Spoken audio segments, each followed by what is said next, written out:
So good evening, it's nice to be here. I'm getting to know Columbus. Virtually every day I walk for an hour or so, and sometimes in different directions. So we're going to talk about compassion in healthcare, time of unrest. And you can see that this is our institute, Altruism in Medicine Institute. It's a nonprofit. We formed it 6-7 years ago. And it's all about training compassion, resilience, and mindfulness. And that's what brought us together because the Physicians Leadership Academy is doing something very similar with physicians here in Columbus.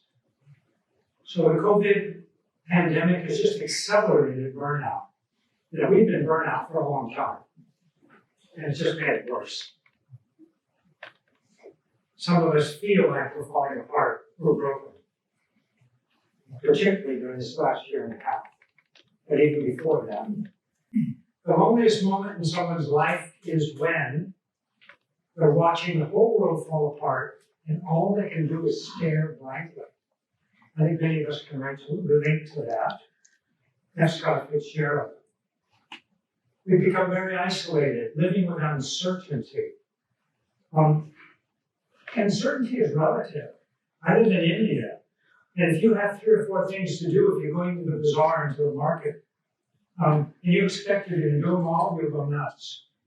You can't. You didn't know it was an Indian holiday. Nobody told you. It wasn't on the calendar. The banks are closed. Or you didn't know that the electricity went out and you wanted to do something, you know, and they're not, the shop is closed. So we live with uncertainty in India a lot, particularly in rural India, when electricity goes out and sometimes water is not available, potable water is not available sometimes.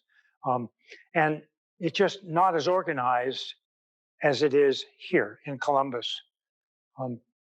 So the uncertainty that we've been feeling this last year and a half, in one side, it's good, it's healthy, because we get too attached to habits, ways of doing things.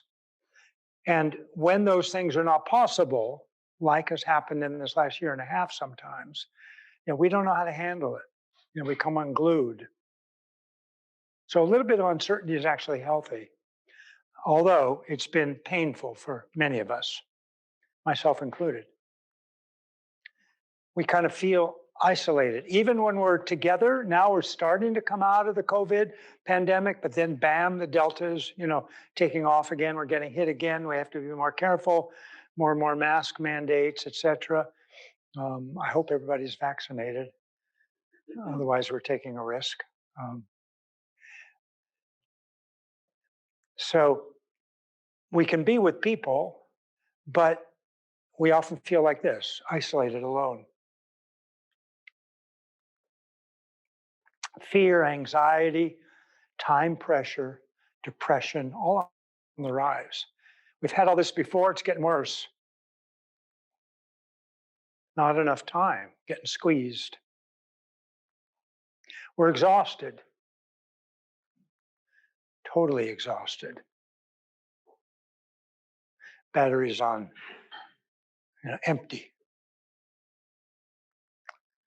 So how can we move beyond this burnout, feeling isolated, uncertainty, fear, anxiety, depression? How can we move beyond that to well-being?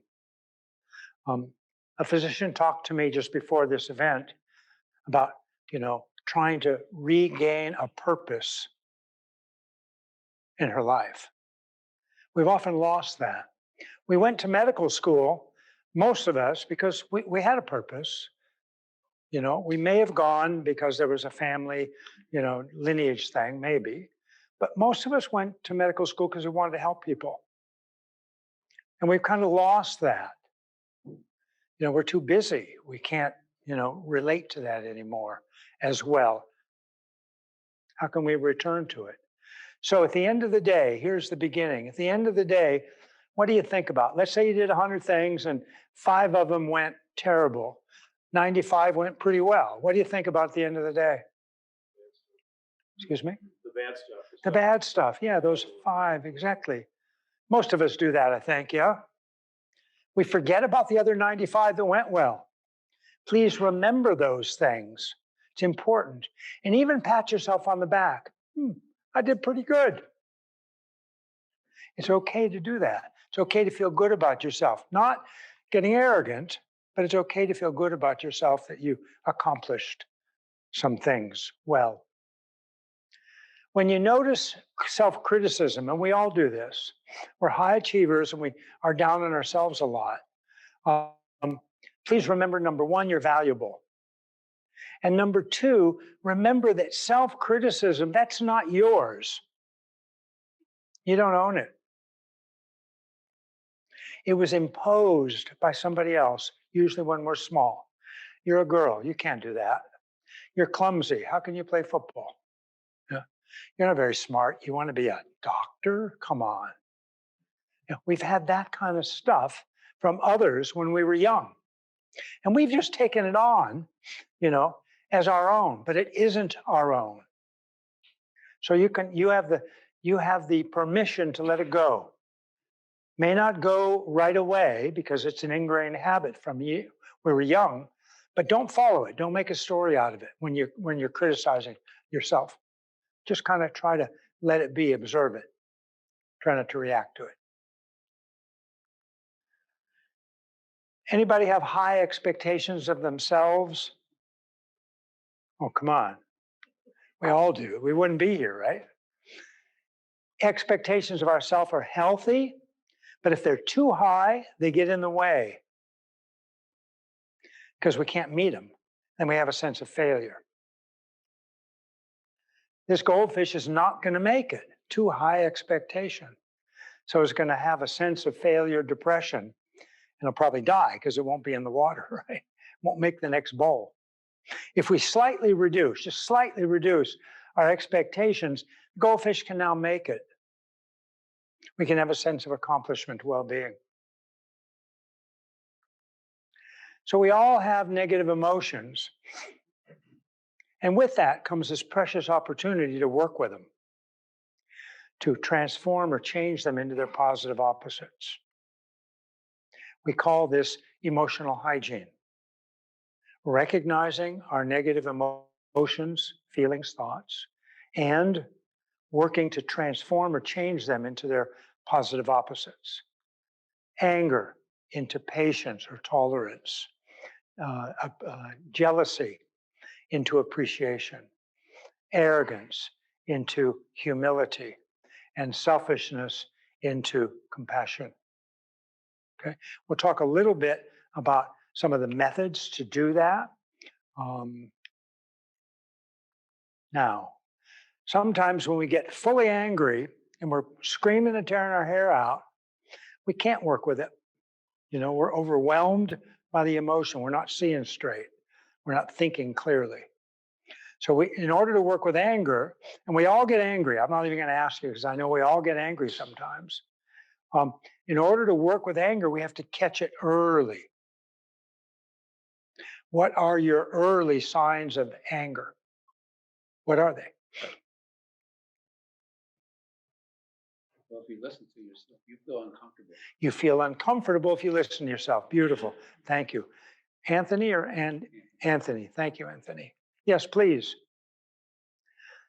What else? Pre-anger stuff. You all know. You all get angry. What do you? Frustration. Beautiful. Thank you, Heidi. Yeah. What else?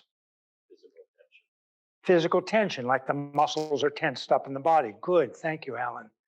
You start to feel like I start to shut down. You're just less conversive. Less Shut down and maybe withdraw a little bit. Very good. Some people do the opposite. They get loud and aggressive.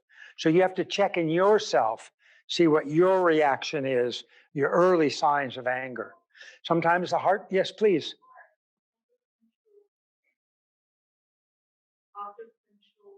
Out of control. We feel out of control. Beautiful. Thank you. What's your name? Anila. Thank you. In Tibetan, Ani is a nun, and La is a respect. So Ani La would be a respectful form of a nun in Tibetan language. Good. Any other pre-anger things? Physiologic. Sometimes the heart goes pounding, yeah. Sometimes we breathe faster, sweat. Okay. So Please notice in your own life, what are your early signs of anger? Pay attention. Anthony said, if you're paying attention, you'll notice you feel uncomfortable. So pay attention. Paying attention is mindfulness with a capital M. Is looking inside in the present moment. What am I thinking? What am I feeling? And when you notice some of these pre-anger stuff, okay, we just talked about, you tell yourself, I might be getting angry. And then you can apply a method. Let me give you a couple.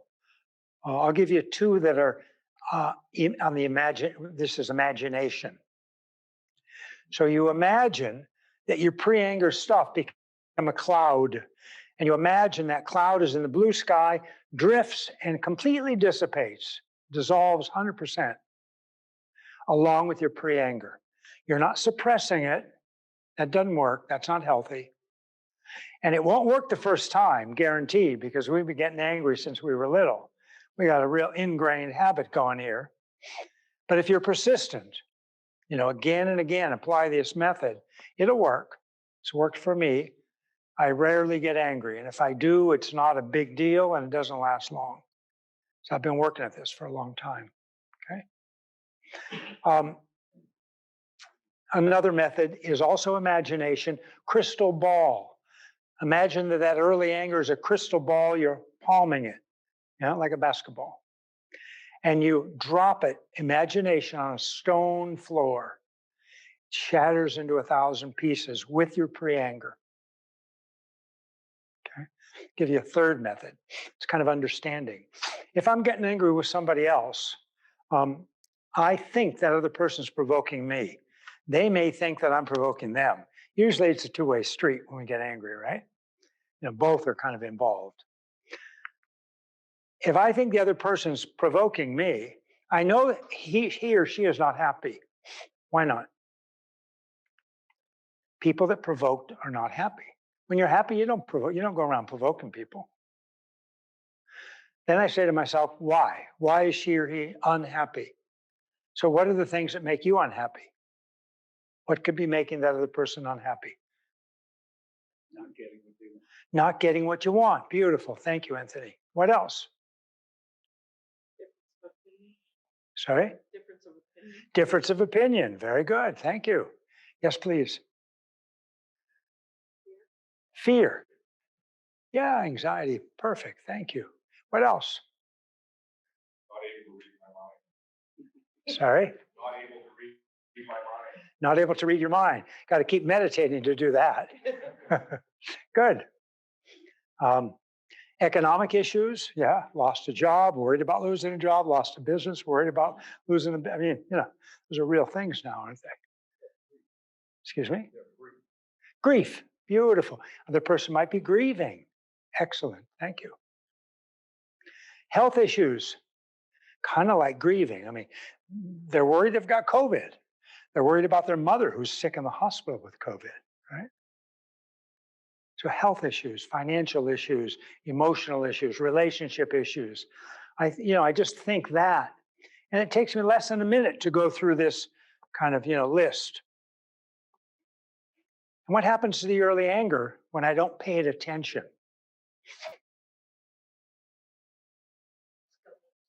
Sorry? It escalates. Escalates. It may. Often what it does is the opposite. It goes down because it needs the spotlight. It's kind of narcissistic. Anger, early anger. So often if we don't pay it attention, it'll kind of wither. Again, first time, not. But if we do this regularly, that's what you'll find. Okay.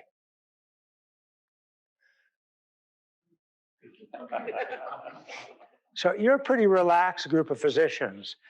When I show this slide, sometimes the physicians, I get, it's deadpan. And I know they're somewhere else. 47% of the time people are not, they're distracted. So they're not watching. They look at it, but they're not really seeing it, right? They're doing something else in their mind. But you guys laughed as a group. That's nice. Good. I guess there were some beers tonight, huh? Good. So what's the opposite of jealousy? Remember from the slide before? Appreciation. Yeah. Who said that? Good. Thank you. Great. Yeah. So jealousy is easier to turn around than anger, but you have to recognize it. And that means to, look inside, to be mindful, drop into the present moment, just look, what am I thinking? What am I feeling now? If you notice jealousy, all you have to do is tell yourself, oh, I don't want to go there. That doesn't feel good. I feel contracted when I'm jealous. I don't feel well. We think by being jealous of somebody else is going to put us up. We kind of have that idea. It doesn't do that. Right? The opposite. We feel small. So just tell yourself you want to practice appreciation. All of a sudden you get big, your heart opens. Okay? This one's a trap. Arrogance. I'm so good. Oh, am I handsome?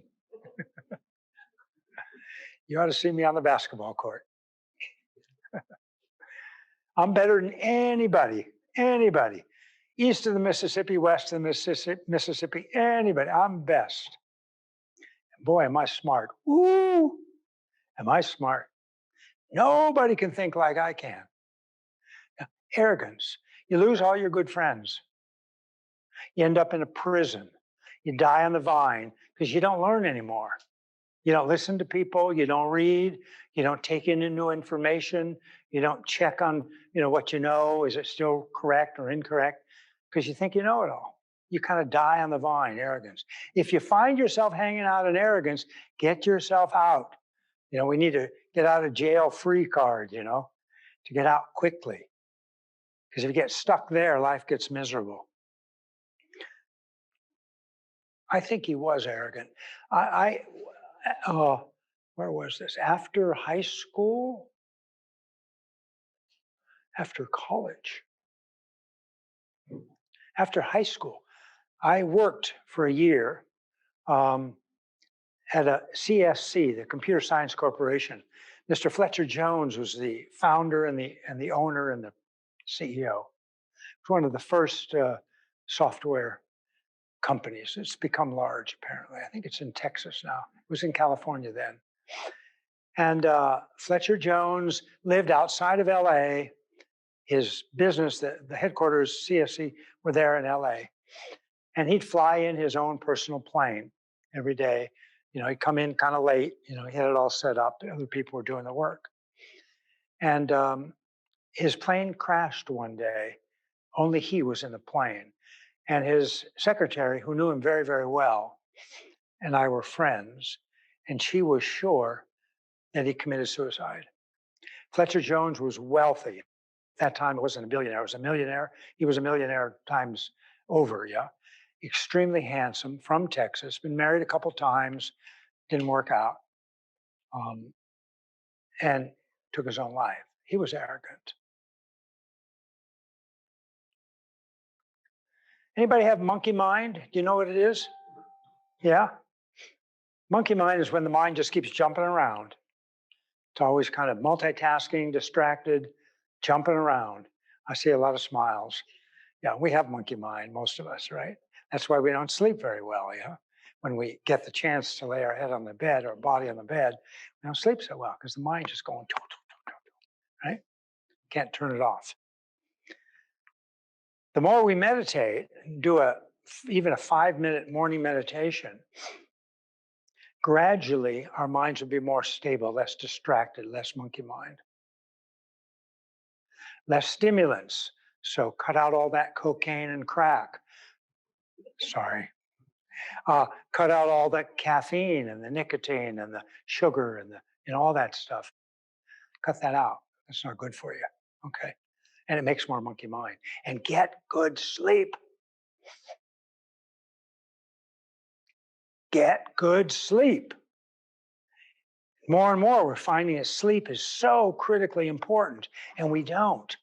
We burn the candle at two ends and we don't get enough sleep. So please get enough sleep. Yes, ma'am. And Anila.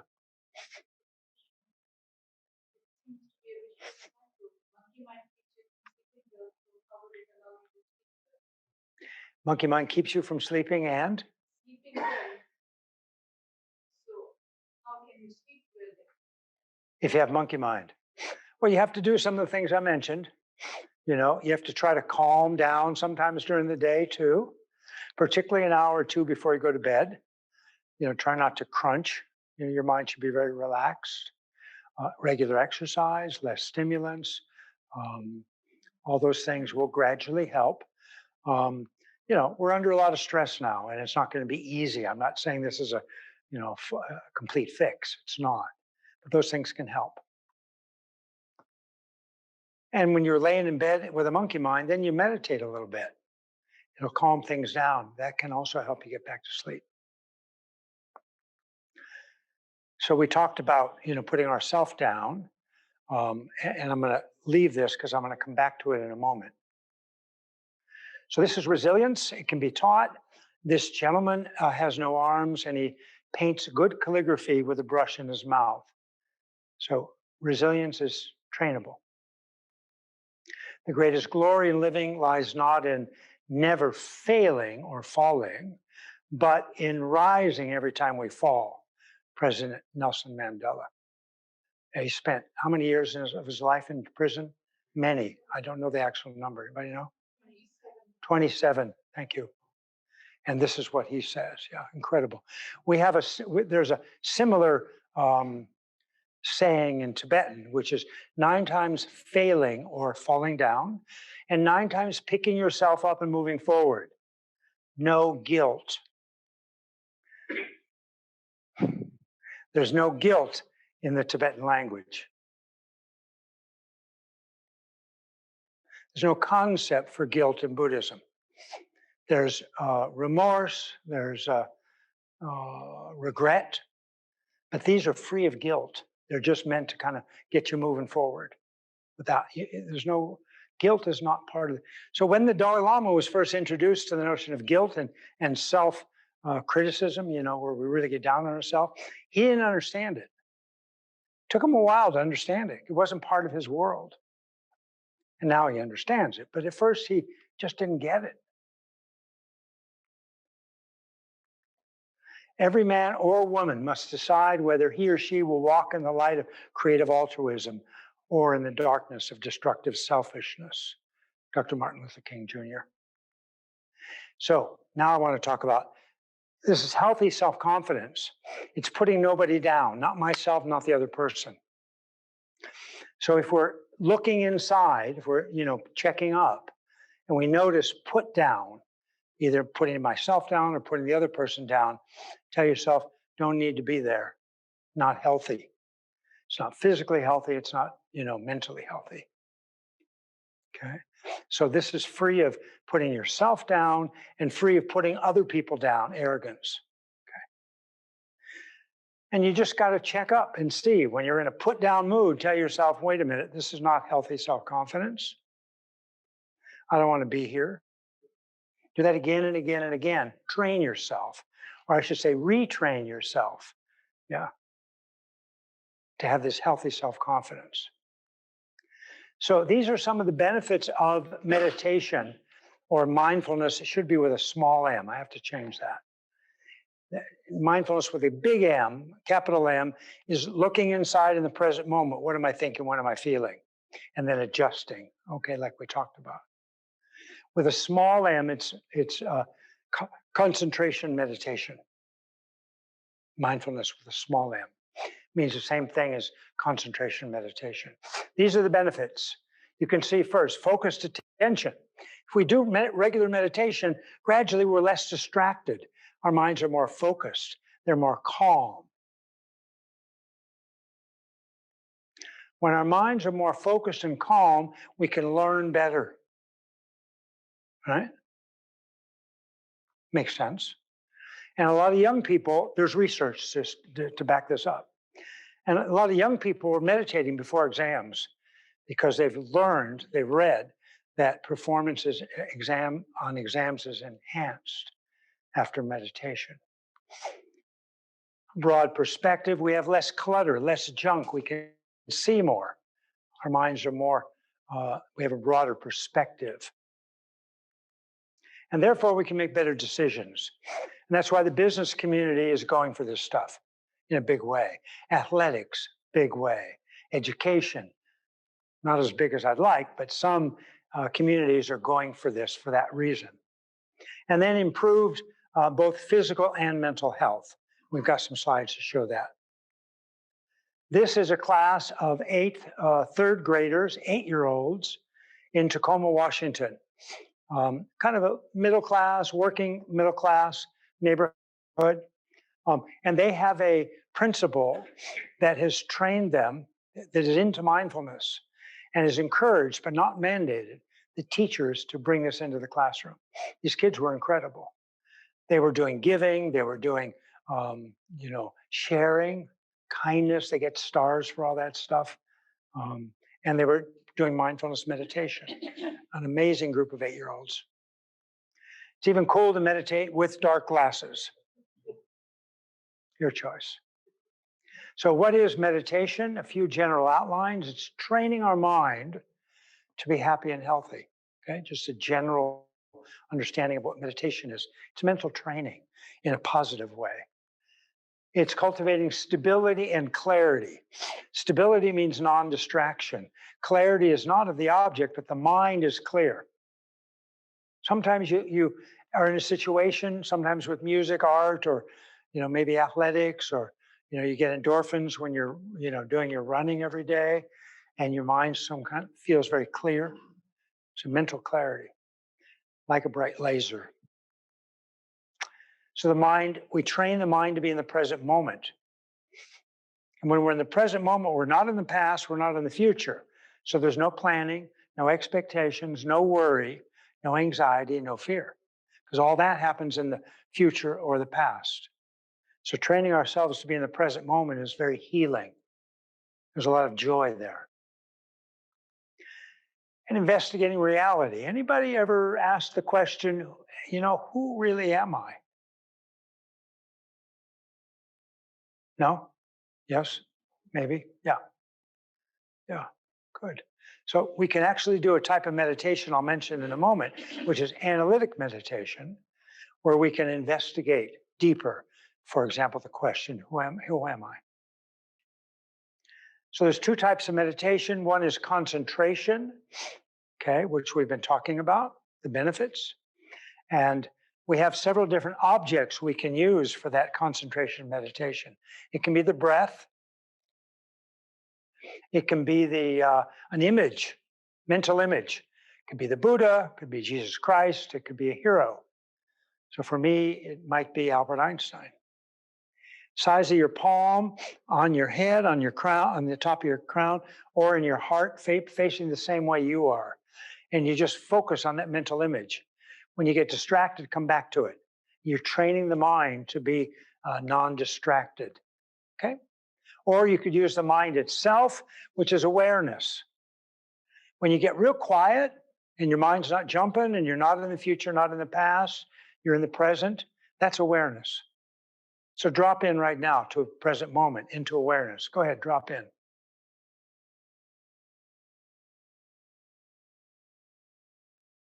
It's kind of your idling speed in your car when you come in neutral, stop at a stop sign. Could anybody drop into it? Raise your hand. Good, good. Cultivate that, please. It's very valuable. Okay, for brevity's sake, I'm not going to go into this much. These are the 9 mental stages that we traverse as we do our concentration meditation seriously, over time.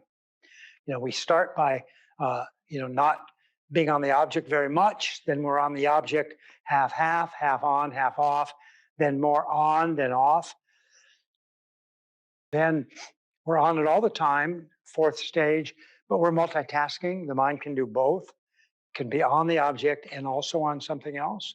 By the 5th stage, we're just on the object. So we have total stability, no distraction. And then we develop clarity, 6, 7, a gross clarity and then a more subtle clarity of the mind. And then we're totally clear, totally stable, no distraction, clear mind, but we have to make effort because we may go off. We have to make effort to keep us in that right place. That's the 8th stage. By the 9th stage, we just, we sit down to do our shamatha, or our concentration meditation, and we just stay there without effort. And that's here. That's here. And then you see these, then we develop the energy centralize in our body into the central channel. We develop clairvoyances. We can read other people's minds. We can read other people's minds. We know the past, the future, things like this. We can hear and see things at a distance. And that's very helpful because if we're training to be a bodhisattva, which is universal compassion, to become enlightened, to benefit everyone. So the best way to benefit them, if we can read their minds and know what their obstacles are, what are their challenges, what are their obstacles, then we can help them navigate around those obstacles. So this is very helpful in the path to know other people's minds. And then we can actually fly. Whoops, it works on here. We can actually fly because we've controlled the winds internal, and therefore we control the external winds, and you can actually fly. Second type of meditation is analytical or contemplative. We pick a topic, these are some of the topics, and we try to become that topic, to experience it, to be not separate from it. So we are compassion, we are kindness, we are wisdom, we are change or impermanence. Okay? So we do think. We take a topic and we think about it, certain ways to think about it, to try to generate that experience. When you have that experience, you stop thinking and you just focus on that experience. When you lose it, you go back to the analysis, so you alternate. So this is, Phil mentioned this, was some research at the University of Wisconsin-Madison, Richard Davidson et al. And on the left there is Antoine Lutz, who is the kind of the brains of the operation. Sorry, Richie, but Antoine's the brains of the operation. I mean, Richie is too, but Antoine is special. He's gone back to France and opened up his own neuroscience research lab in Lyon. And I was just coming out of the MRI, for a couple hours, and it's a real smile because they told me to meditate, even though it's noisy, I could meditate, and I was happy when I came out of that. They asked the question, are the brains of long-term meditators same or different from other people? That's the question they asked. What they found on the MRI, the prefrontal cortex there in orange, all this stuff, okay, was anatomically larger than other people. And by the F functional, when they looked at blood flow, was more active. Okay, so what's the importance? So that PFC, prefrontal cortex, is sometimes called the executive network. It's not exclusive, these qualities, but most of it happens there in the PFC. Planning, reasoning, imagination, creativity, a sense of who we are, our interpersonal skills, and compassion. Okay, so that's good stuff. And so presumably those things are increased in the long-term meditators. They did electroencephalography and they found bursts of gamma. So this is time 0 when we were told to meditate. And gamma waves are high amplitude and high frequency. So they're high on the graph and they come quick. It looks like a brush stroke. These are bursts. And it's in all the leads of the cortex, front, back, right, left, everywhere. So first they thought this was artifact, muscle. Maybe these are really intense meditators and they're clenching their jaw. They've ruled all that out. Actually coming from the cortex.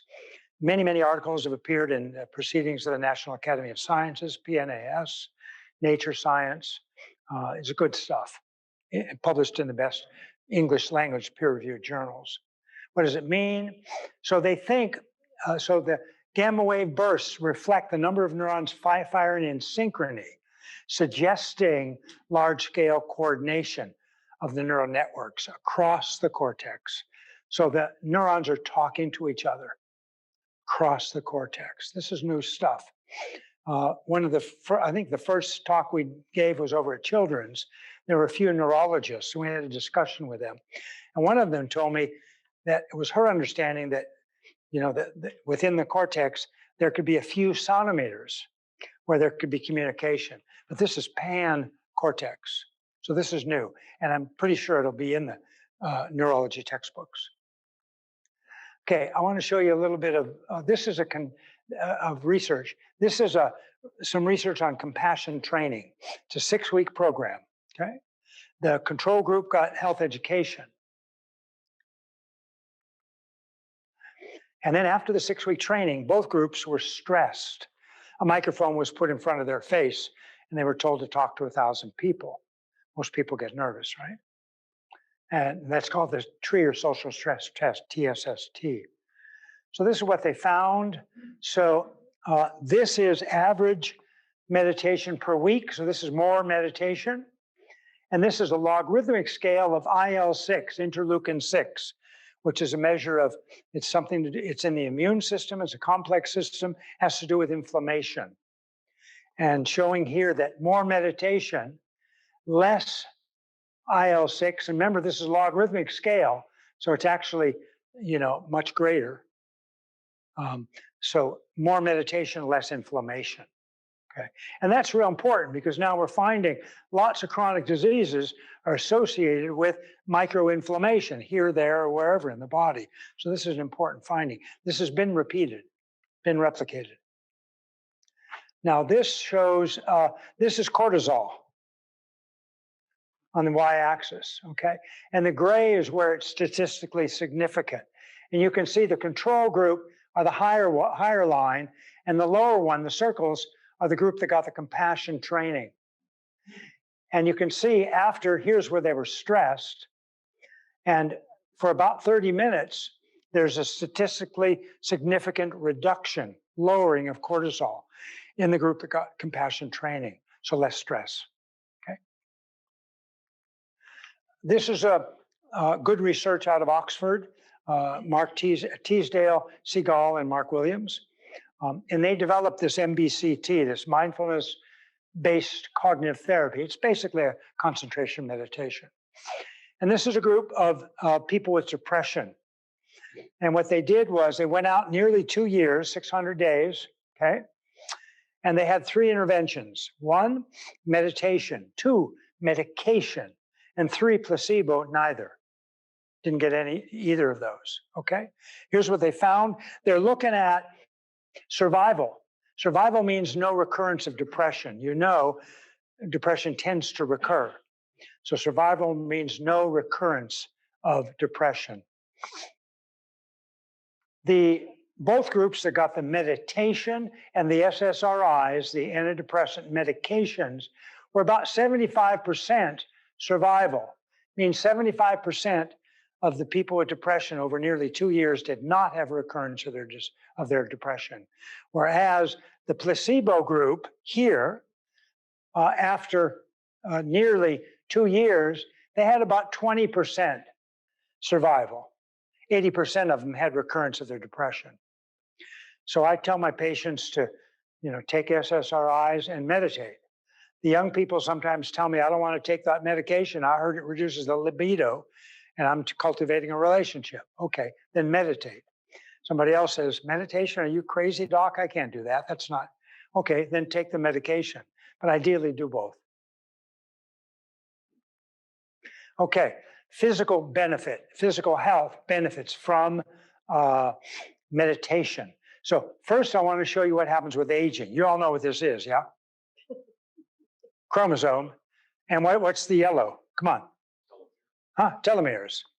And what's good about telomeres? Huh?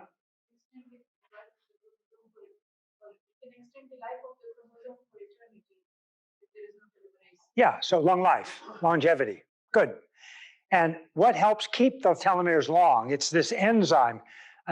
Unless you're a geneticist, I didn't know it.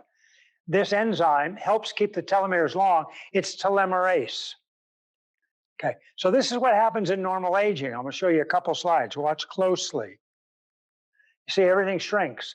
The telomeres and the enzyme, the telomerase. Again, same thing. That's normal aging. Now, this is a group that meditated. And they were exposed, it was either 2 or 6 weeks, I don't remember, to meditation. They're not long-term meditators. And their levels of telomerase were double. the control group.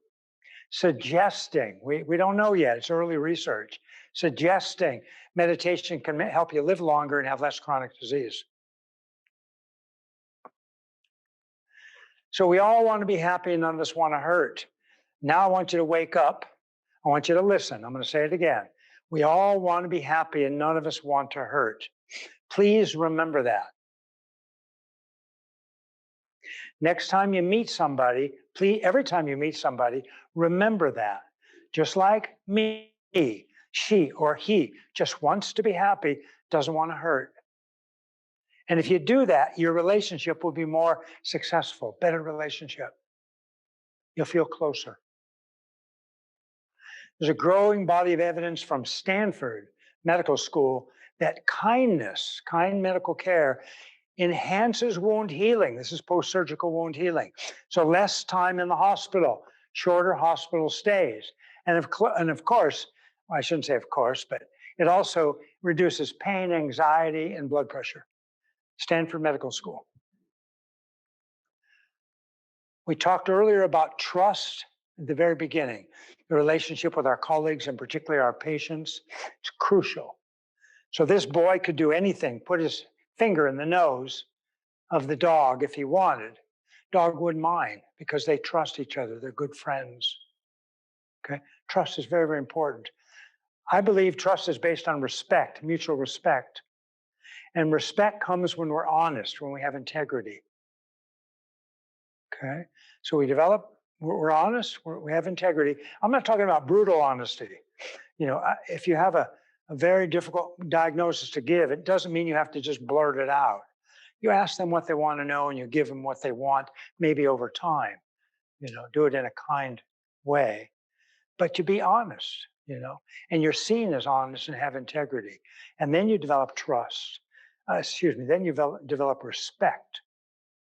And then from the respect, you can develop also the trust. The fruit of faith is love, and the fruit of love is service, Saint Mother Teresa. Never, never be afraid to do what's right, especially if the well-being of a person or animal is at stake. Dr. Martin Luther King Jr. This is in Tohoku, the northeast of Japan, in a fall of 2011. On March 11, 2011, there was this humongous earthquake, 9.4 or 5 on the Richter scale, in Japan, in the northeast of Japan. And then the tsunamis. And about 20,000 people perished in the tsunamis within an hour or two. And we didn't know the story of this boy, but somehow he was able to, you know, because there's a lot of security around His Holiness, that boy just came up to His Holiness and they hugged for the longest time. Neither of them had met or knew anything about each other. We found out later the boy had lost both his mother and his father in the tsunami several months before. Unconditional love. It's a bunny, it's a piglet, doesn't matter, just love. Just love. No fear, no death, the transformative power of compassion. Looks like I guess I wrote that. It came out in 2018.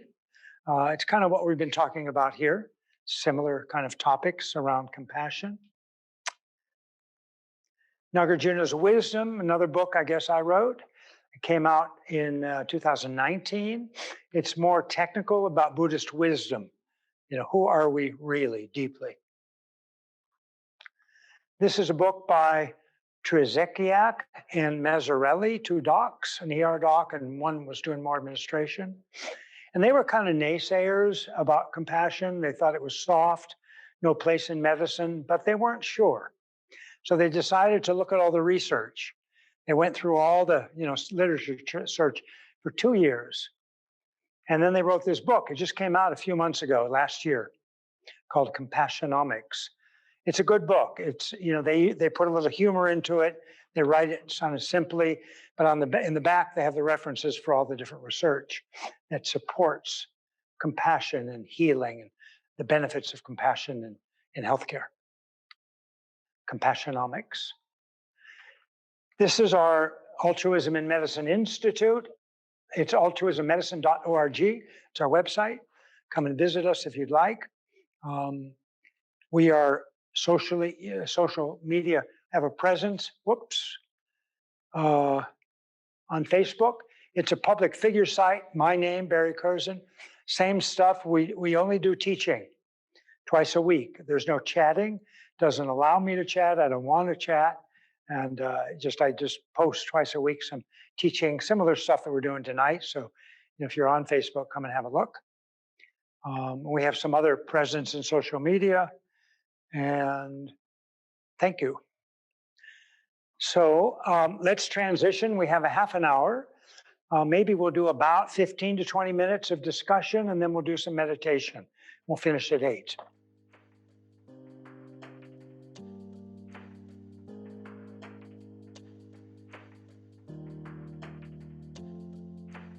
Correct. Yes, yes. The question is, if you continue to meditate, is that coherence does it last beyond your meditation? The answer is yes. There's a term in Tibetan called ro-chik. Ro-chik means literally one taste. So your experience of everything that you're perceiving, conceiving, all of your experience is flavored by ro-chik. Everything seems to have this kind of one taste. There's joy in there, there's compassion, there's wisdom wrapped up in that ro-chik.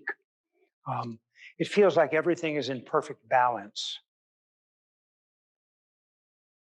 Sometimes we have something like that experience, maybe with the arts or music or athletics, when just maybe for a little time, it's like everything seems to be just, boom, fitting nicely. It's a little bit maybe like that, but it's subtle, and there's a lot of joy there. Yeah, thank you. Yes, please.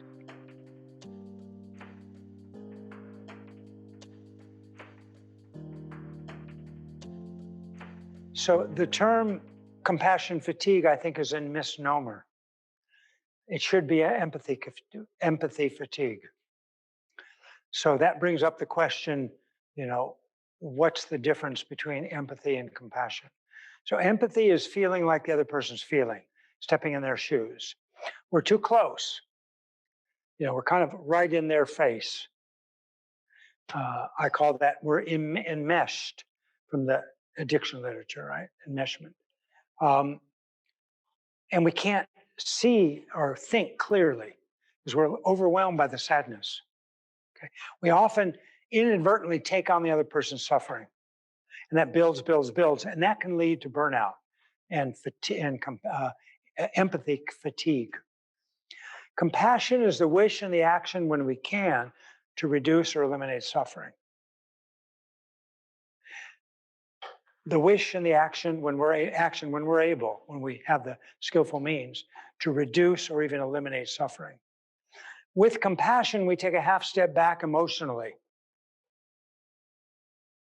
So we're not right in the face of the other person. Our minds are clear. We're not overwhelmed by the emotion. There's a tinge of sadness, of course, but there's more of a feeling of, we feel good because we're trying to help. And when we can be in that compassionate mode, we tend not to burn out and get fatigued, exhausted. So that's real important for us healthcare providers to keep the heart open, but step back emotionally a half a step and practice compassion rather than empathy. I mean, empathy is great stuff, but it has limitations. It can get us into trouble, exhaustion, burnout. Yeah, so we can set boundaries. It's okay to do that. Let me put it this way. Our compassion is only as effective as our personal development.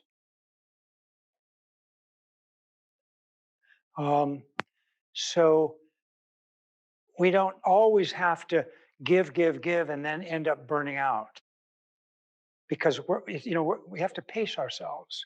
We're in a long distance run here. Secondly, part of compassion is self-compassion. And the more we can take care of ourselves, the better we can actually help others.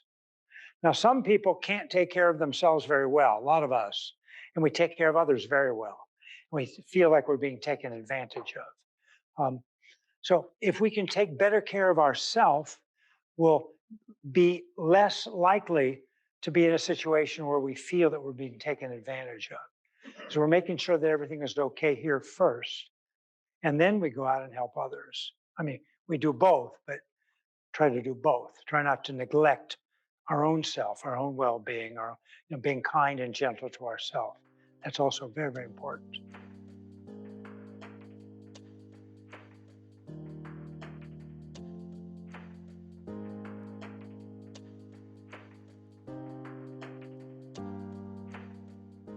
Yeah.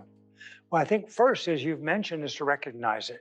Yeah, it was, And then to be non-judgmental listener, yeah. with the time we have with them, and try to make more time with them, extra visits like that. And by doing that, you show them you care, and that can help them with their grieving. Um, you can, if it's appropriate, you can be more direct and, you know, give them permission to grieve, because sometimes if they were not with the person that died, they still have a little bit of suspended disbelief the patient that the a loved one really died. So you can give them permission to grieve, and you can tell them that that's a healthy thing to do. I think that can be helpful. Um, yeah, yeah. I think being aware that they have lost, many of them have lost loved ones, and they couldn't be with them. The loved ones were alone. I think just being aware of that, I think opens up this whole possibility of caring. And sometimes when I talk about death and dying, particularly to medical students or residents, I tell them just show up, just show up. And they say, well, I don't know what to do. I say, don't do anything, just show up. And then they say, well, I don't know what to say. I say, don't say anything, just show up. Put away your tablets and your phone, all that junk. Turn off your beeper maybe for a few minutes and just be there, be present with the person that's dying. And they don't somehow, they haven't been trained to realize that means an awful lot for the dying patient and possibly for the family that might be there also. We don't have to do anything, but we need to be open, non-judgmental, and present. Thank you. So it's MBCT, comes out, as I mentioned, the group from Oxford, Mark Williams, Teasdale, and Seagal. But if you just put in, MBCT or mindfulness-based cognitive therapy, Oxford, you'll find stuff about that. They're the ones that developed it. That slide I had on depression was that team.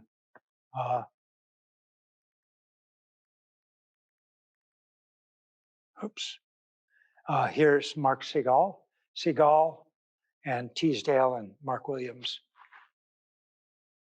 It's basically a shamatha or concentration type meditation, a variation, as MBSR is, which is more popular in this country, from John Kabat-Zinn, who kind of formulated it into a secular idiom, used it with chronic pain patients at the University of Massachusetts for over 30 years and found success.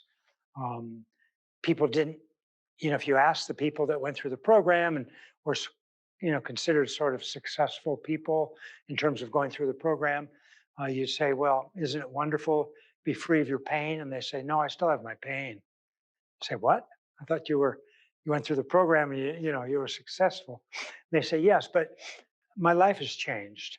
I can hold down a job, a relationship. I feel better about myself. And you say, well, I don't understand what's going on here. And then what they'll tell you is they're meditating. So they're watching moment to moment, the sensation in their body.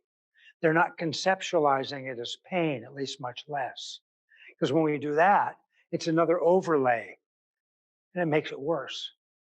So by just following the sensation moment to moment, being present using their meditation, MBSR, they can function better and they have a healthier lifestyle.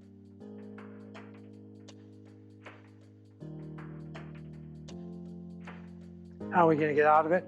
I don't know. It's a tough question. I think you have to ask yourself some hard questions. How long do I want to stay in that system? It's hard to change the system. Um, People are working on it, and you can get involved. The National Academy of Medicine is actually trying to work on that, to try to see if we can, tweak the system so it gives us a little more latitude, gives us a little more help, so that we do have an extra minute or two to be compassionate with the patient. Um, I think the more we do the things that I've mentioned today, that's more bottom up. And that helps us be more resilient in that, time crunch environment. Um, I think we also have to have people working top down, systemic change. So I think both are required.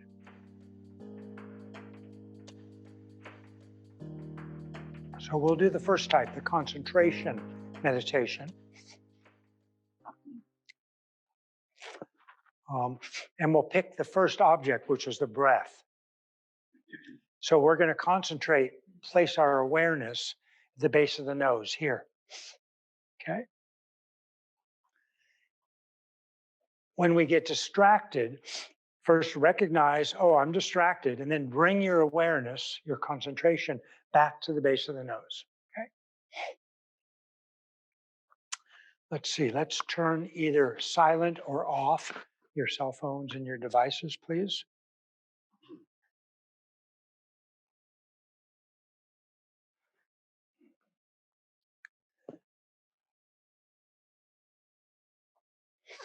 The posture is we're going to have a straight back because we have a channel system in our body that the surgeons can't see when they open the chest or belly, but it's there. Okay. And the central channel runs right in front of the spine. So we're going to keep that straight. If we bend forward or bend back, we're a little bit kinking it because we want the energies to run smoothly in that central channel. Head will be up, eyes will be open, glancing down like this, mouth closed. So we're breathing normally through our nose. Eyes are open, glancing down. Now, the reason for this is that you develop more mental clarity over time. This is what His Holiness the Dalai Lama teaches, if you keep your eyes open. If it totally doesn't work for you, then close your eyes, but don't fall asleep. With your hands, you can put your left hand palm up, right hand palm up on top, and then make a triangle with your thumbs and relax that in your lap. So shoulders relaxed, back straight.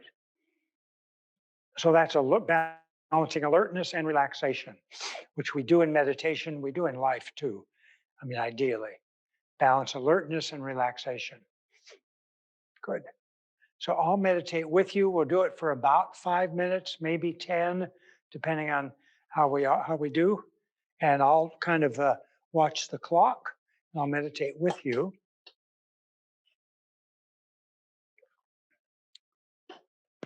And I'll tell you, see if I can get this on a, maybe. Sorry about that. Okay. If you can, yeah, that's okay.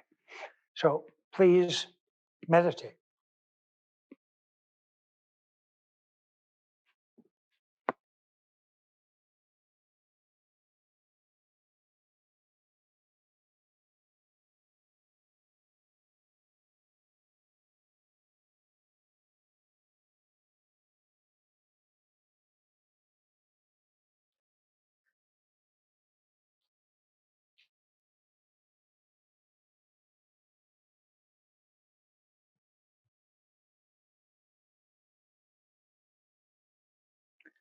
And please stop your meditation.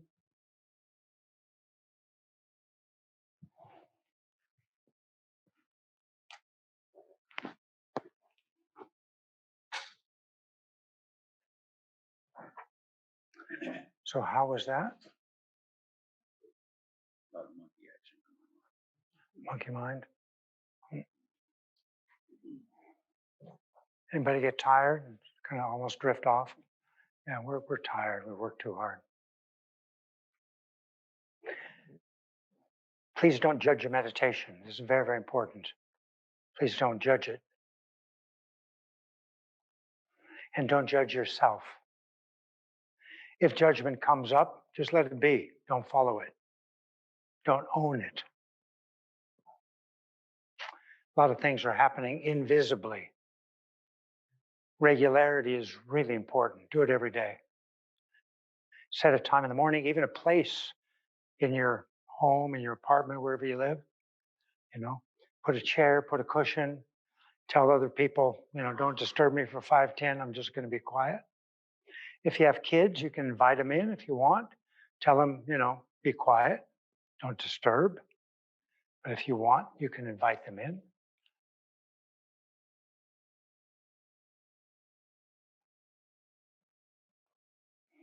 One type of breathing better than another, through the nose, stuff through the nose.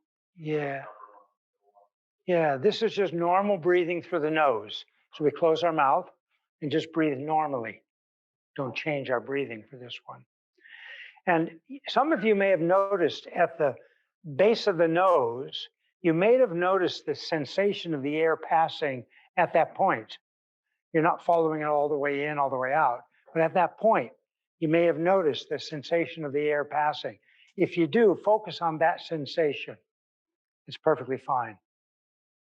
And sometimes the way to get to touch that, if you will, to experience that, you, with your mouth closed, take 3 slow, deep breaths and just concentrate on this place. And you may then feel that sensation of the air passing at that place. If you do, then focus on that. Good, good. Yeah, well, His Holiness the Dalai Lama advises to keep the eyes open because with time you'll develop more clarity of the mind. That's the reason. So what you want to do in your home where you're going to meditate, right in front of you, what your eyes are looking at, have it be plain. You don't want a lot of color and design because that'll grab your eyes, right? Just have something plain there. If it doesn't work, you can close your eyes. It's not that big of a thing, but it's a little bit preferable, eyes open if you can. Yep. Good. Thank you very much. Thank you.